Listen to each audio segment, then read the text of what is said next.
This evening, and we are joined by Dr. Jorge Acosta from the Las Palmas del Sol Bariatric Center.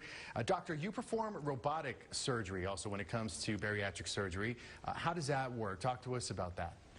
So robotic surgery is, for lack of a better analogy, this is kind of like the sequential evolution of surgery. We started in the very beginning with open surgery or traditional surgery where a large incision was made across the abdomen to perform a procedure. From there, this evolved into a much better approach, which was the laparoscopic approach, where a camera was inserted inside the abdomen, and through small incisions, we would do an operation via a TV monitor or a flat screen.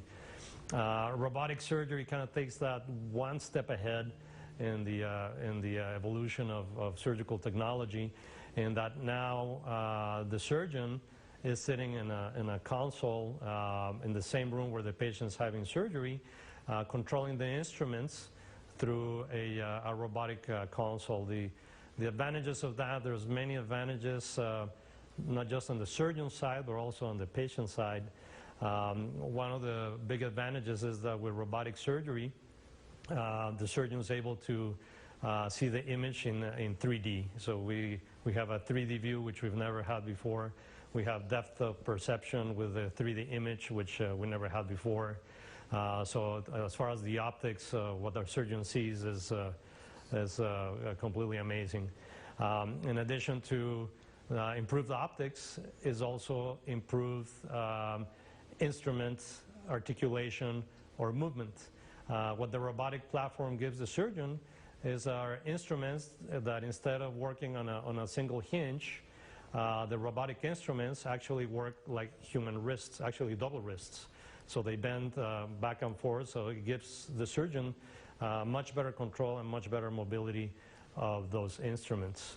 The patient advantages that are associated with robotic surgery, what I've seen in my experience doing bariatric surgery with the robot, is that because a lot of the deflection is actually the instrument tips with the wrist of the instruments, there's very little deflection at the point of entry in the patient.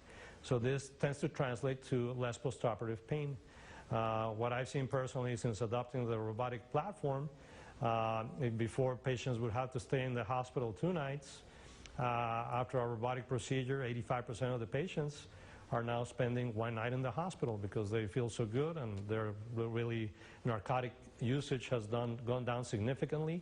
So there are those advantages that are associated with the robot that are favorable for both the surgeon and the patient as well.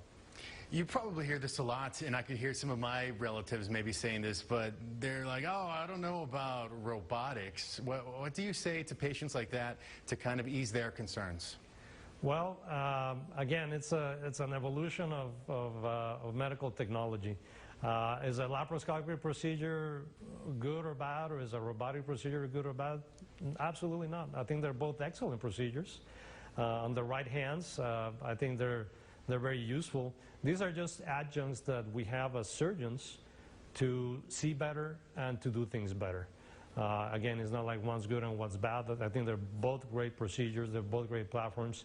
It's just, again, an evolution of what we're able to do and what we're able to see.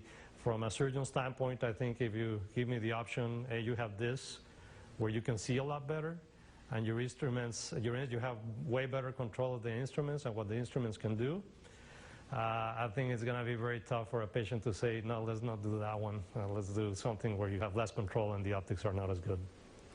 We got to take one more quick break. We're going to come back with some final thoughts. This is 9 on 9. We're talking bariatric surgery tonight. Thanks for being with us.